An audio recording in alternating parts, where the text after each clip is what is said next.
Telegram से PDF मिल गई होगी, आपने डाउनलोड भी कर ली होगी। एक कंपनी है नो लिमिटेड, सबसे खतरनाक बात, ये कौन सी कंपनी है सर? अनलिमिटेड कंपनी है। अनलिमिटेड कंपनी है जिसकी, है ना, शेयर कैपिटल इतनी है। एक उसका क्रेडिटर है सैमुअल, ए सैमुअल भाई, है ना, उसने बोला कि भाई मैं इनोसेंट से रिकवर करना चाहता हूँ सारा पैसा, क्योंकि अनलिमिटेड कंपनी, तो अनलिमिटेड कंपनी की लायबिलिटी अनलिमिटेड होती है, तो मैं कंपनी के खिलाफ जो भी जाऊंगा मैं मिस्टर इनोसेंट से सारा पैसा इकट्ठा करना चाहता हूँ, वसूलना चाहता हूँ। मिस्टर इनोसेंट ने प्ली बोले तो रिक्वेस्ट, एक रिक्वेस्ट डाली, केस डाला कोर्ट में कि उसकी कोई लायबिलिटी नहीं बनती एज अ शेयर होल्डर, उसकी लायबिलिटी बनती नहीं है एज अ शेयर होल्डर। तो आपको बताना है कि मिस्टर सैमुअल सक्सेसफुल होंगे इस डेट को रिकवर करने में। पूरा था क्या बात समझ आ गई सर? हाँ, तो बहुत ही मजेदार क्वेश्चन, अनलिमिटेड लायबिलिटी का। बच्चों ने जब एग्जाम में क्वेश्चन आया तो बच्चों ने एक्सपेक्ट भी नहीं किया था इस तरह क्वेश्चन अनलिमिटेड लायबिलिटी का बनने वाला है। सबसे पहले हम क्या करेंगे सर? सबसे पहले हेडिंग डालेंगे क्वेश्चन नंबर 4, है ना, पार्ट ए है आई थिंक, है ना, जो भी पार्ट होगा हेडिंग डालेंगे। फिर साथ में हम इस तरीके से साइड में एक लाइन खींच देंगे, जिससे हमें पता होना चाहिए कि यहां हमें लिखना है प्रोविजन, फिर एनालिसिस और फिर कंक्लूजन। प्रोविजन दोस्तों मेरे साथ साथ लिखते जाएंगे।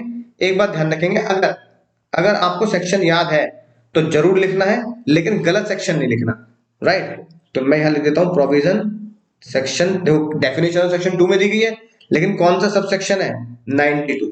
अगर आपको डेफिनेशन याद नहीं है या सेक्शन याद नहीं है तो आपको लिखना पड़ेगा as per the provisions of companies act 2013, तो ये लिखना पड़ेगा। लेकिन मुझे सेक्शन याद, तो मैं लिखूंगा एज पर सेक्शन, मेरे साथ साथ लिखेंगे जल्दी जल्दी, 2 ब्रैकेट में, यानी सबसेक्शन 92 ऑफ, एग्जाम में फुल फॉर्म लिख लिए companies act 2000, Indian company act 2013, है ना।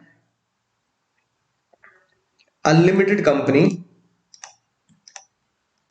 थोड़ी राइटिंग खराब आएगी क्योंकि पेन थोड़ा सा मेरा ना मोटा होता है तो अच्छे से चलता नहीं है, इसलिए आपको थोड़ा राइटिंग से कॉम्प्रोमाइज करना पड़ेगा, साथ में मैं बोलता भी जा रहा हूँ इसलिए। Unlimited company means a company, not having, है ना, any liability, not having any liability on the liability of the member,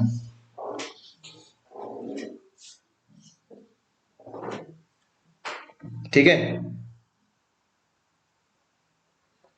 not having any liability, जैसे लिख सकते हैं unlimited means a company of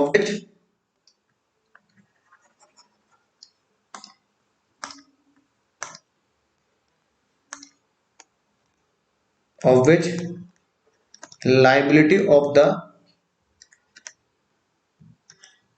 members are, liability of the members are unlimited at the event of wind up, है ना। फिर इसके आगे क्या लिख सकते हैं आप? The liability of each member, that is liability of each member, liability of each member extend to the whole amount of company's debt, कि लाइबिलिटी जो है वो पूरे कंपनी डेट की लाइबिलिटी मेंबर पर डाली जाती है, ठीक है ना, राइट। और क्या लिखेंगे? In case of company having, in case of company having share capital, capital होता है article, article of association state, article of association state the amount and share, state the amount and the share of each member, यानी कि amount और share हर member का लिखा होना चाहिए, right. अगला point, in case of unlimited company liability of the member, liability of the member shall arise in the event of wind up, साथ साथ लिखते जाएंगे, liability of the member shell arise in the event of wind up, ठीक है। And creditors can institute proceeding for wind up of the company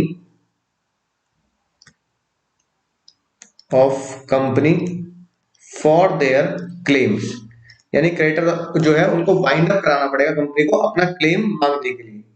और सबसे खतरनाक बात जो बहुत ही इंपॉर्टेंट है इसमें लिखनी, कि जब हम वाइंड अप कराएंगे क्लेम के लिए तो सबसे जरूरी चीज ये है कि लिक्विडेटर एक बंदा होता है जो कंपनी को वाइंड अप करता है, इसे बोलते हैं वकील। वो मेंबर्स को बुला के कॉन्ट्रीब्यूशन क्या करेगा, जुड़वाएगा कि आपको इतना इतना कॉन्ट्रीब्यूशन देना है अनलिमिटेड लायबिलिटी को चुकाने के लिए। सबसे इंपॉर्टेंट बात ये जरूर लिखनी, वरना एग्जाम में नंबर नहीं मिलेंगे ना।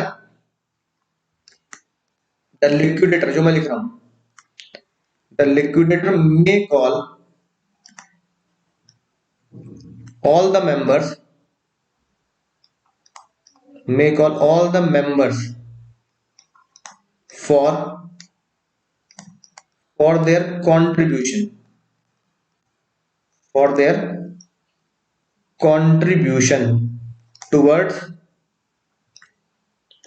the liability of the company, which can be unlimited. सबसे इंपॉर्टेंट चीज है कि लिक्विडेटर ही कॉल करेगा मेंबर्स को कि अनलिमिटेड लायबिलिटी के लिए अपना अपना कंट्रीब्यूशन आपको जमा करना पड़ेगा। अब ये प्रोविजन हो गया, इसके बाद लिखेंगे एनालिसिस। और बाबू एनालिसिस में आप जानते ही हैं कि सबसे खतरनाक बात ये होती है एनालिसिस की, जो क्वेश्चन में पूछा गया है उसको क्या कर देना है, पुट कर देना है, और फिर ये बताना है कि एक ही बंदे से आप सारी लायबिलिटी नहीं मांग सकते। डेटर जो है वो इनोसेंट से सारी लायबिलिटी नहीं मांग सकता, वो पूरी कंपनी के ऊपर क्लेम करके सभी से अपना कंट्रीब्यूशन मांगेगा, खाली एक बंदे को पैसा देने की जरूरत नहीं होगी। तो क्या लिखेंगे, इन द प्रेजेंट केस, साथ साथ लिखना, इन द प्रेजेंट केस बाबू, इन द प्रेजेंट केस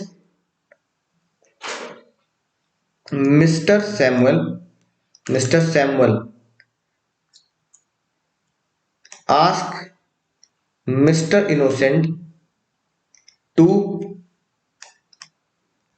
पे हिज क्लेम, है ना। उसने ये तो बोला था कि मिस्टर इनोसेंट पे करेगा, देख लेते हैं। हाँ यही बोला था उसने, इनोसेंट है ना, against share holder, share holder के खिलाफ बोला कि भाई मिस्टर इनोसेंट की भैया तू ही डेट देगा, ठीक है। अब मिस्टर इनोसेंट ने बोला कि नहीं भाई मुझे नहीं देना, ये उसने केस किया। Mister Innocent pay his claim, right, and mister Innocent file plea in the court. फिर क्या लिखेंगे, सबसे important line, as per aforesaid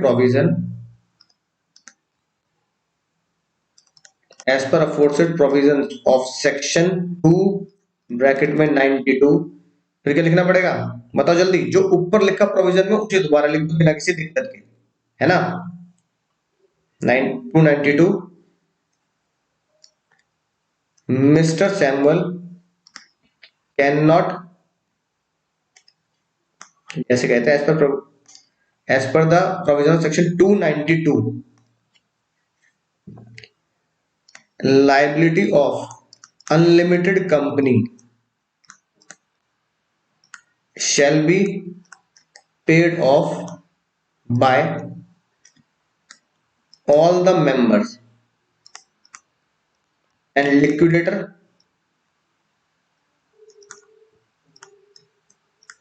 may call all the members for contribution, है ना। लिक्विडेटर क्या करेगा, कॉल करेगा सभी मेंबर को कंट्रीब्यूशन के लिए, ठीक है ना। देयरफॉर क्या मिस्टर इनोसेंट को पैसे देने हैं, बोलो क्या मिस्टर इनोसेंट को सारे पैसे देने हैं? नहीं। क्या लिखोगे? Therefore mister Innocent is not liable for all the date,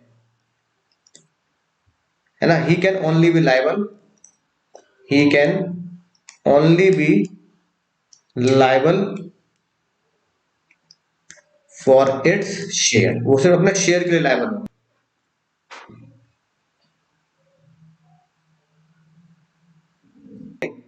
ये लिखा, कंक्लूजन क्या लिख देंगे? Whether mister Samuel will be successful in recovery debt from mister Innocent, तो आप क्या लिखोगे कि उसको अपने शेयर के लिए लायबल होगा, तो मिस्टर सैमुअल, ये हो गए कंक्लूजन, मिस्टर सैमुअल इज या will not be successful to claim his entire debt from mister Innocent. वो बस अपने अपने शेयर के लिए, वो अपने लायबल होगा अपने शेयर के लिए, लेकिन वो सारा पैसा नहीं देगा। इस तरीके से दोस्तों हमें एग्जाम में लिखना पड़ेगा, इस तरीके से एग्जाम में लिखना पड़ेगा। उम्मीद है सभी बच्चों बहुत बढ़िया तरीके से इसको एग्जाम में लिख लिया होगा, या इसको अपनी कॉपी में अच्छे से नोट कर लिया होगा, अच्छे से नोट कर लिया होगा। तो सही बच्चे बताएंगे सर, सही बच्चे बताएंगे सर, हमने बहुत बढ़िया तरीके से इसे नोट कर, बच्चे बताएंगे। तो देखो यही लिखा है ना, इस तरीके से। अगर मैं तुम्हें एक व्यू में दिखाऊं, इस तरीके से तुम्हें ये लिखना पड़ेगा।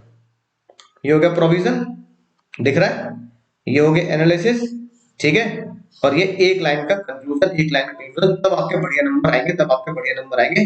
तो प्रैक्टिस से कभी नहीं घबराना है, प्रैक्टिस से बाबू कभी नहीं